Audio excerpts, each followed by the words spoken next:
Bonjour. Dans cette vidéo, nous allons nous intéresser à la manière dont on calcule la variation d'énergie interne pour un système thermodynamique. Alors pour commencer, nous allons définir la capacité thermique à volume constant d'un système thermodynamique. Comme vous l'avez sous les yeux, la définition de la capacité thermique à volume constant, c'est la quantité d'énergie qu'il faut fournir à un système pour augmenter sa température d'1 degré, lorsqu'on maintient constant son volume. Et cette précision est importante, on le verra par la suite. Du point de vue mathématique, sa définition, ce sera la dérivée de l'énergie interne par rapport à la température. D'accord ? Donc c'est une variation d'énergie interne lorsqu'on impose une variation de température.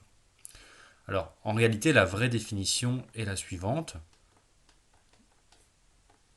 On utilise non pas des dérivées classiques, des dérivées droites, mais des dérivées qu'on dit partielles. Voilà.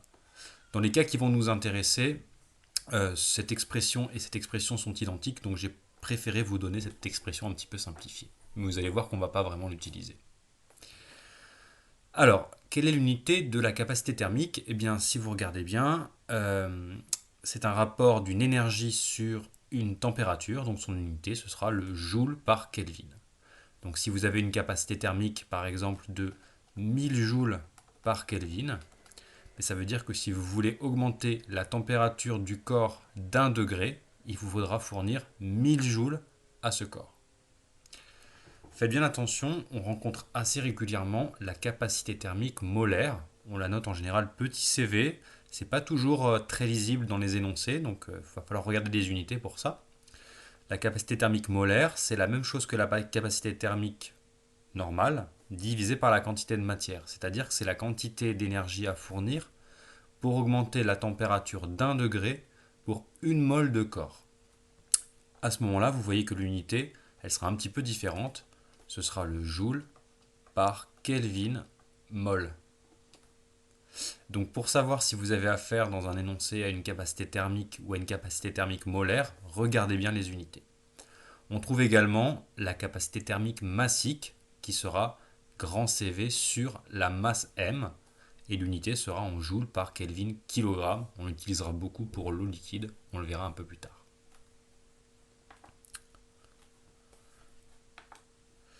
Alors dans les cas où la capacité thermique est constante, ce qui sera quasiment toujours le cas cette année, la relation qui est ici va s'intégrer d'une manière assez simple. Si vous regardez bien, on peut passer le dt de l'autre côté, ce qui nous donne la relation del U égale CV dt. Et donc en intégrant ça entre un instant initial I et un instant final F, on obtient que la variation d'énergie interne, delta U, entre l'état initial et l'état final, est le produit de la capacité thermique à volume constant par la variation de température. Donc c'est une relation qui va fonctionner aussi bien pour un gaz, pour un liquide ou pour un solide, et qu'on va utiliser énormément. Alors nous allons maintenant voir une deuxième fonction thermodynamique qui va être utile et qu'on va appeler l'enthalpie. Alors l'enthalpie, c'est défini de la manière suivante. L'enthalpie H d'un système thermodynamique, ce sera la somme de l'énergie interne plus le produit pression-volume du corps. Alors on va voir pourquoi on définit cette fonction. Comme l'énergie interne, l'enthalpie s'exprime en joules. C'est une grandeur qui va caractériser l'énergie de notre système. Alors quel est l'intérêt de l'enthalpie ? Bien, si je prends une transformation isocore, pour commencer, et que j'applique le premier principe au corps qui subit la transformation, je vais avoir delta U égale le travail qu'il reçoit plus la chaleur qu'il reçoit. Si je suppose qu'il n'y a que les forces de pression qui travaillent et pas d'autres forces non conservatives, ce travail ici c'est le travail des forces de pression dans le cas isocore, donc dans le cas où le volume ne varie pas, et on a montré dans la vidéo précédente que c'était 0. Donc dans le cas d'une transformation isocore, la chaleur reçue par le système est égale à la variation d'énergie interne du système. On a coutume de noter cette relation delta U égale Q avec un petit indice V parfois pour indiquer à volume constant. Quand le volume est constant, on a la relation delta U égale Q. Si maintenant je considère une transformation isobare et que j'applique le premier principe au corps qui est en train de subir la transformation. Alors je vais avoir delta U égale W plus Q, de nouveau. Toujours pareil, je vais faire l'hypothèse qu'il n'y a que les forces de pression qui travaillent ici, et donc le W ne contiendra que le travail des forces de pression. Cette fois, le volume n'est plus constant, donc le travail reçu n'est plus égal à 0. Alors, on a montré dans la vidéo précédente que dans le cas où la transformation était isobare, donc à pression constante, le travail des forces de pression s'écrivait moins la pression de la transformation, alors je vais l'appeler PA, ce serait la pression de l'état initial, je pourrais utiliser PB, la pression de l'état final, car c'est la même, multiplié par la variation de volume, VB, le volume final, moins VA, le volume initial, plus Q. Je vais transformer un petit peu ce delta U et je vais l'écrire comme l'énergie interne à la fin moins l'énergie interne au début. Hein, c'est la définition d'une variation. Donc ça sera UB moins UA, B étant l'état final toujours. Et si je passe ce terme-là de l'autre côté, ça va me donner plus PA VB moins VA. Je ne vais pas noter le Q tout de suite, je l'écrirai après. Si je développe ici, je vais avoir la pression de la transformation multipliée par VB. Or, rappelez-vous, la transformation est isobare, donc PA et PB c'est pareil, donc je vais remplacer par PB. Ça va donner UB plus PBVB moins UA. Et lorsque je développe ici, je vais avoir moins PAVA. Le moins étant en facteur, ça va me donner plus PAVA. Ici, on reconnaît U plus PV dans l'état B, c'est-à-dire l'enthalpie de l'état final. Et ici, on reconnaît U plus PV à l'état A, donc l'enthalpie dans l'état initial. Et donc, on voit que dans le cas d'une transformation isobare, le premier principe peut s'écrire sous la forme delta H égale Q. Donc, on introduit l'enthalpie en partie à cause de ça, pour avoir une expression un petit peu simplifiée du premier principe dans le cas d'une transformation isobare. Alors comme pour l'énergie interne, comme le cas précédent, on a coutume de noter ici QP pour indiquer que la relation delta H égale Q n'est valable que dans le cas isobare. Alors pourquoi est-ce que c'est intéressant d'avoir ces relations et notamment d'avoir cette deuxième relation? Eh bien, il y a beaucoup de transformations qui sont isobares, et vous le verrez l'an prochain en chimie, lorsque vous faites une réaction chimique dans un bécher et que ce bécher est ouvert sur l'atmosphère extérieure, eh bien la pression de ce que vous avez dans le bécher est imposée par l'atmosphère. Elle sera égale à 1 bar tout au cours de la transformation. Donc les réactions chimiques et les transformations qui ont lieu dans le bécher sont des transformations isobares. Et donc si on doit calculer la chaleur qui s'échappe à cause d'une relation exothermique ou qui est absorbée par le bécher lors d'une transformation endothermique, on appliquera le premier principe sous cette forme-là. Et donc vous verrez qu'en chimie, en thermochimie notamment, l'enthalpie a une place de choix.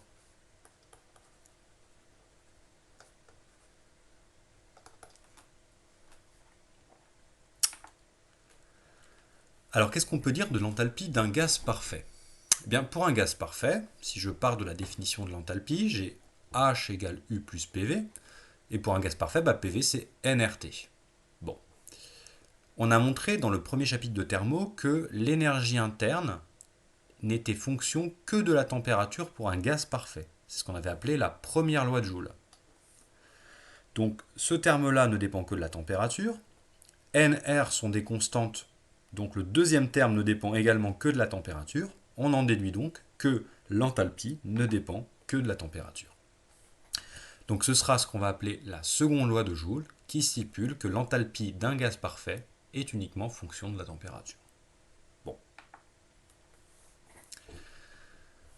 Encore une définition, la capacité thermique à pression constante. Excusez-moi, j'ai oublié de corriger.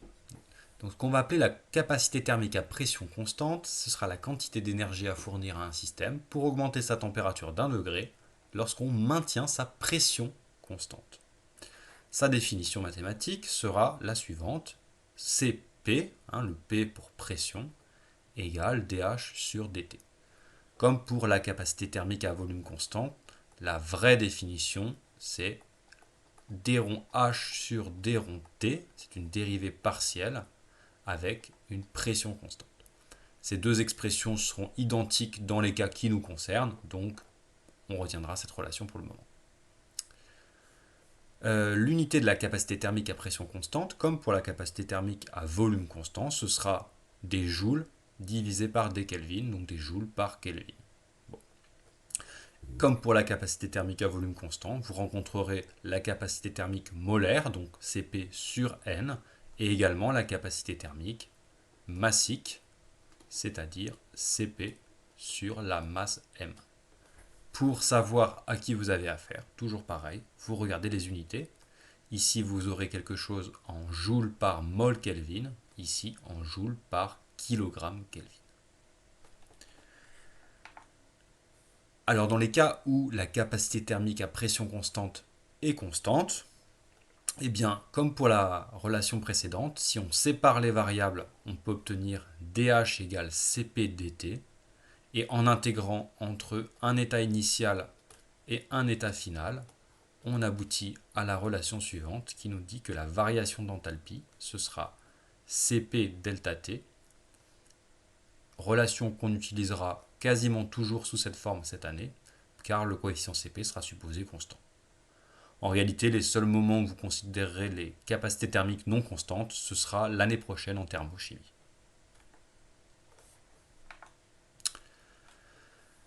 Alors, allons un petit peu plus en détail maintenant sur la différence entre la capacité thermique à volume constant et la capacité thermique à pression constante. On va commencer par s'intéresser au cas du gaz parfait. Pour le gaz parfait, on a une relation entre CV et Cp qui s'écrit sous la forme suivante. Cp moins Cv égale Nr. Alors, d'où vient cette relation? Je vais vous le montrer tout de suite. Alors, excusez-moi, j'ai fait une erreur, c'est relation au singulier. Donc Cp, on l'a vu par définition, c'était une variation d'enthalpie sur une variation de température. On peut également l'écrire avec les dérivés si on veut. On avait écrit dH sur dt. Cv, on a dit que c'était la variation d'énergie interne sur une variation de température, du sur dt. Pour un corps, H c'est U plus PV, et donc pour un gaz parfait, ce sera U plus nRT. Et donc vous voyez que dH sur dt, eh bien ce sera la dérivée de U par rapport à la température, plus la dérivée de nRT, sachant que nR est constant et qu'il n'y a que T qui varie ici, mais la dérivée deviendra nR. De cette relation-là, qu'est-ce qu'on tire? Eh bien on tire la relation que vous avez au-dessus. Ici, vous avez Cp égale, ici, vous avez Cv. Cv plus Nr. C'est une première relation qui va être intéressante pour le gaz parfait. Alors, on va essayer d'interpréter un petit peu cette relation. Qu'est-ce qu'elle nous dit, cette relation? Elle nous dit que pour augmenter la température d'une certaine quantité de gaz parfait d'1 degré, eh bien, ça coûte plus d'énergie lorsqu'on fait l'opération à pression constante qu'à volume constant. Cp est plus grand que Cv. Et c'est toujours le cas. Alors, essayons de comprendre un petit peu pourquoi. Vous allez voir qu'en fait, c'est assez simple à comprendre. Premièrement, je vais me placer dans le cas à volume constant. Et on va essayer d'imaginer une opération à volume constant qui permettrait de mesurer cette capacité thermique. Donc j'imagine que j'ai une enceinte rigide, c'est-à-dire qui a un volume constant, et dedans j'enferme un gaz parfait. Ce gaz, il a une certaine température, mettons qu'il est à 90 degrés par exemple, et je veux mesurer sa capacité thermique à volume constant. Donc qu'est-ce que je vais faire? Je vais lui apporter de l'énergie. Comment je lui apporte de l'énergie? Par exemple, je peux le chauffer, donc je vais chauffer la boîte qui va chauffer le gaz. Donc je vais apporter ici de la chaleur, Q, et je vais mesurer quelle quantité de chaleur je dois apporter au gaz pour que sa température arrive à 91 degrés Celsius. Une fois que j'arrive à 91 degrés Celsius, je mesure combien j'ai donné de chaleur en joules et j'obtiens la capacité thermique à volume constant. Bon, l'opération est assez simple. Si maintenant je veux mesurer la capacité thermique à pression constante, eh bien, il faut que je travaille à pression constante. Alors comment est-ce qu'on fait pour travailler en pratique à pression constante? Le plus simple en général, c'est de travailler avec un dispositif qui est ouvert sur l'atmosphère. L'atmosphère étant énorme, on appelle ça un pressiostat, elle va imposer une pression toujours égale à peu près 1 bar. Donc je vais imaginer que j'ai, alors c'est une expérience de pensée, mais j'imagine que j'ai un récipient comme ça, qui est ouvert. Dedans j'ai un gaz parfait. Et ce gaz parfait, il est à une température initiale, par exemple, de 90 degrés. Je veux mesurer sa capacité thermique à pression constante, donc je vais réaliser exactement la même opération que ce que j'ai fait tout à l'heure. C'est-à-dire que je vais le chauffer, le gaz va s'échauffer et je vais regarder combien d'énergie j'ai dû donner pour atteindre les 91 degrés. Quelle est la différence par rapport à la situation de départ? Eh bien ici, quand je chauffais le gaz, si j'applique le premier principe, j'ai la variation d'énergie interne du gaz qui était égale à la chaleur que je lui apportais. Il n'y a pas de travail ici parce que le volume est constant. Dans la situation qui est là, c'est un petit peu plus compliqué. Si j'applique le premier principe, j'ai delta U égale Q plus W. Et donc, si je réécris cette relation, la chaleur que j'apporte, eh bien, elle va aller dans l'énergie interne, dans la variation d'énergie interne, mais j'ai également une quantité qui va être consommée, une quantité d'énergie qui va être consommée par le travail des forces de pression. Alors pourquoi? Parce qu'en fait, quand j'amène de la chaleur au gaz, je le réchauffe et il a tendance à vouloir donc se dilater. Son volume veut augmenter. Et donc lorsqu'il veut se dilater, eh bien ce gaz il va commencer à sortir par l'orifice comme ça pour créer un truc qui va ressembler à ça. Et lorsque le gaz sort, mais le gaz qui est à l'extérieur, l'atmosphère, résiste à la sortie. C'est-à-dire que l'atmosphère, elle exerce une force comme ça qui l'empêche de sortir. Il faut vaincre cette force de pression qui l'empêche de sortir. Et pour vaincre cette force de pression, eh bien, il faut consommer une partie de l'énergie qu'on a apportée par chauffage. Donc on comprend assez facilement que dans ce cas-là, lorsqu'on va chauffer le gaz, eh bien, une partie va servir à augmenter sa température, et une partie va servir aussi à cette dilatation. Et donc pour atteindre une température de 91 degrés, il va me falloir dépenser plus d'énergie que dans le premier cas. C'est ce qui explique que la capacité thermique à pression constante sera plus élevée que la capacité thermique à volume constant. Alors continuons sur le cas du gaz parfait, on va utiliser une deuxième relation. Vous verrez souvent dans les énoncés, on introduit le coefficient gamma, qui est le rapport de la capacité thermique à pression constante sur la capacité thermique à volume constant. Ce coefficient gamma, il est toujours supérieur à 1. D'après ce qu'on vient de dire, vous avez toujours Cp qui est plus grand que Cv. Ce coefficient gamma, vous allez voir, il va prendre des valeurs qui sont un petit peu toujours pareilles, parce que il va dépendre en fait de l'atomicité du gaz. C'est-à-dire, est-ce qu'on aura un gaz monoatomique ou diatomique, voilà, ce genre de choses. Ce coefficient, vous n'allez pas le connaître, il vous sera donné, mais je vais vous expliquer un petit peu d'où viennent les valeurs numériques qu'on trouve souvent. Pour un gaz monoatomique, dans le premier chapitre de thermodynamique, si vous vous souvenez ce qu'on a fait, on avait montré que l'énergie interne d'un gaz parfait, c'était 3,5 de nRT. Rappelez-vous, on avait compté les degrés de liberté du gaz monoatomique, on avait dit qu'il y avait 3 degrés de liberté en translation, et on avait utilisé ce qu'on avait appelé le théorème d'équipartition, que vous n'avez pas à connaître. L'enthalpie, c'est U plus nRT, et donc ce sera 5,5 de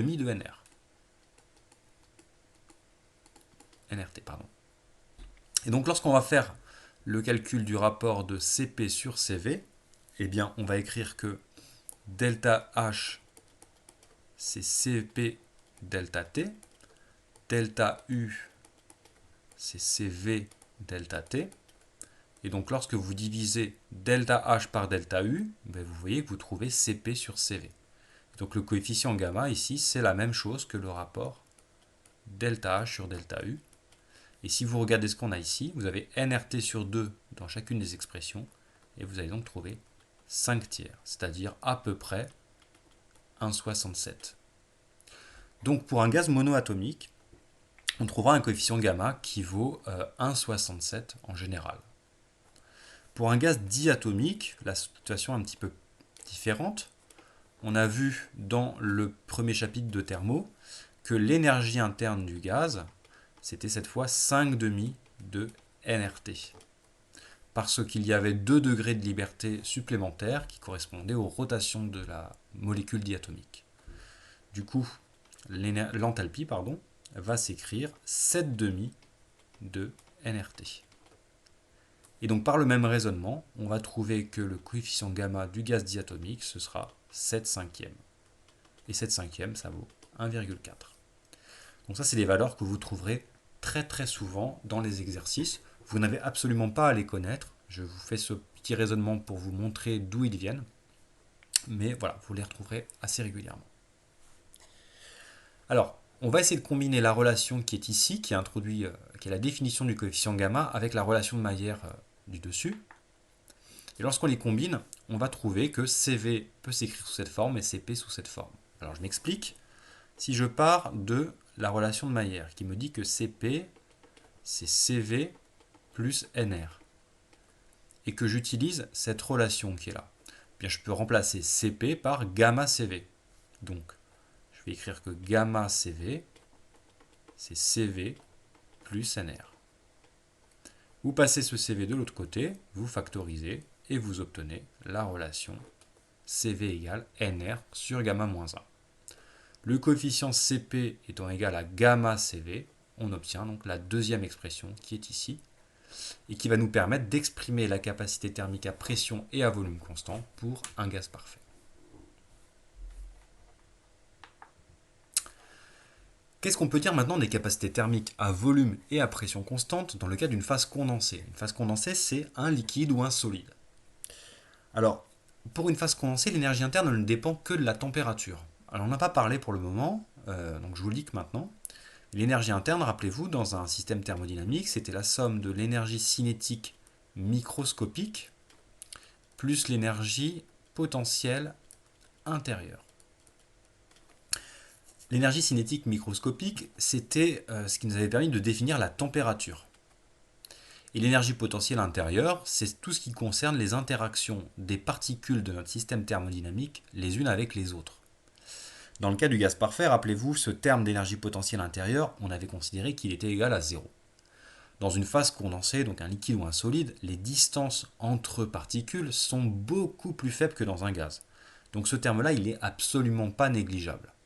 Par contre, on comprend de manière assez aisée qu'il va dépendre des distances interatomiques, et donc que si ces distances interatomiques ne varient pas, alors ce terme-là ne varie pas.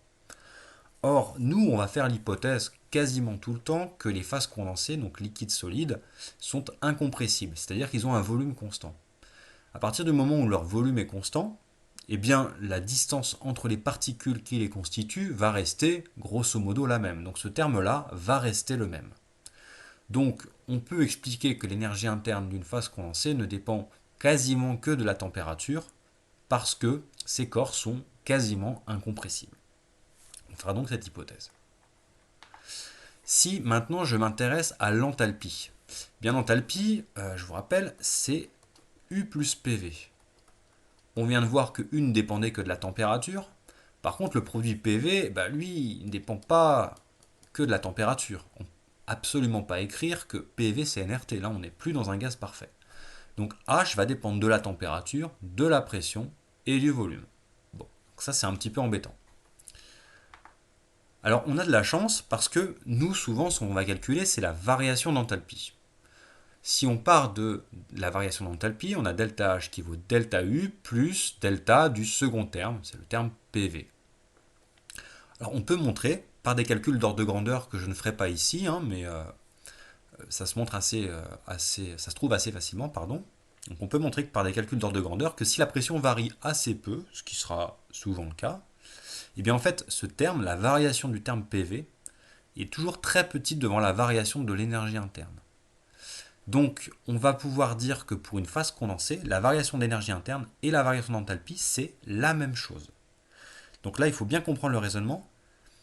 On ne dit pas que l'enthalpie et l'énergie interne sont la même chose, on dit que leurs variations sont identiques. D'accord? Donc on pourrait très bien avoir une énergie interne U qui passe pour un corps, disons, de 100 joules à 120 joules au cours d'une transformation. On pourrait très bien avoir son enthalpie qui passe de 170 joules à 190 joules. Et donc là, on voit bien que H et U ne sont pas identiques, mais par contre que leur variation est identique au cours d'une transformation. Et c'est ça qui est important pour nous. Pourquoi c'est important? Parce que bien, delta U, c'est CV delta T, et delta H, c'est CP delta T. Du coup, qu'est-ce qu'on en déduit? Eh bien, on en déduit que la capacité thermique à pression constante et la capacité thermique à volume constant pour une phase condensée, c'est la même chose. Et donc, en général, vous verrez qu'on oublie le petit p ou le petit v, et on note ça uniquement C. Donc, c'est assez commode. Je termine avec un dernier transparent parce que dans cette partie sur les capacités thermiques, il y a beaucoup de nouvelles choses et on est un petit peu perdu. Donc vraiment, ce qu'il faut retenir de tout ce qu'on vient de voir, ce sont ces relations. Donc pour un gaz parfait, on a la relation delta U égale CV delta T, delta H égale CP delta T. Cette relation-là, c'est celle que vous allez utiliser le plus souvent. Dans l'expression du premier principe, vous écrirez delta U égale W plus Q. Vous allez devoir identifier la transformation à laquelle est soumis le gaz, calculer le travail par la méthode qu'on a vue hier. Ensuite, vous calculerez delta U en utilisant cette relation et vous en déduirez la valeur de Q s'il y a besoin. L'expression avec l'enthalpie, elle est très commode dans le cas isobar, on l'a vu, mais hors du cas isobar, elle n'est pas très utile. Donc, à la limite, vous pouvez si vous devez libérer un peu de mémoire, disons, c'est celle-ci qu'il faudrait laisser de côté. Retenez cette relation-là également, CV égale NR sur gamma moins 1. Elle est souvent rappelée, mais pas toujours dans les énoncés, donc je préfère que vous la connaissiez.